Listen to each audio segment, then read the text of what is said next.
Gold prices hanging near that 1800 level. They've been doing that for the last 4 or 5 sessions after breaking through and then seeing that big sell-off back on September 7th. We're now back to 1800, just below it, kind of waiting for that next catalyst event. And looking at, opening up your calendar, you can see that September FOMC would be the next IT event, and that comes next week.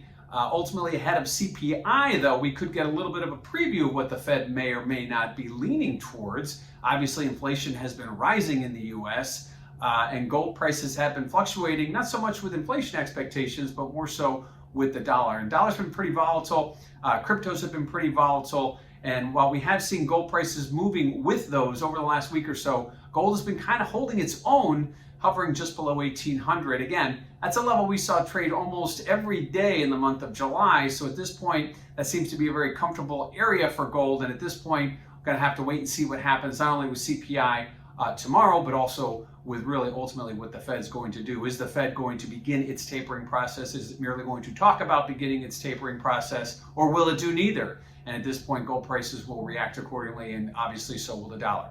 Now, what does this mean for volatility? Well, if you check out that CVOL index over at cmegroup.com, you will notice that volatility continues to trend lower in gold. Now, when you're talking about an FOMC event or inflation event or the possibility of a shift in policy, typically those types of event risks would bid volatility because of the uncertainty, but we're not seeing that at this point.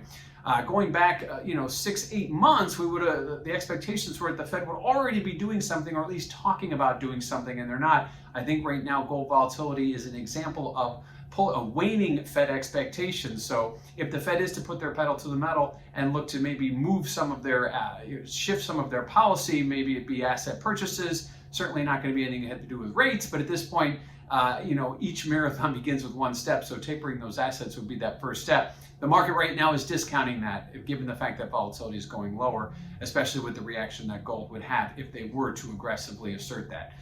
Lastly, let's look at what's going on in positioning. What are the speculators doing? Well, they had been adding to their longs, but again, the aforementioned September 7th sell-off looks like it took a hit on some of those longs. We saw speculators exiting their longs. Now, not much. Now, obviously, 1 week does not tell the tale, but it'll be interesting to see what happens, not this week, but next week when we get to that Fed meeting. That's really the catalyst event on the calendar for most dollar-based commodities and dollar securities at this point. What will the Fed do? How will the dollar react? And then the ripple effects will take into account. So at this point right now, speculators getting out on that big sell-off. It'll be interesting to see this Friday from the CFTC numbers. Did they get back in, ultimately waiting for that Fed meeting and how they're going to react? So ultimately, speculators had been adding for the month of August, now have exited some in the early part of September. So gold prices holding near that 1800 level ahead of tomorrow's CPI.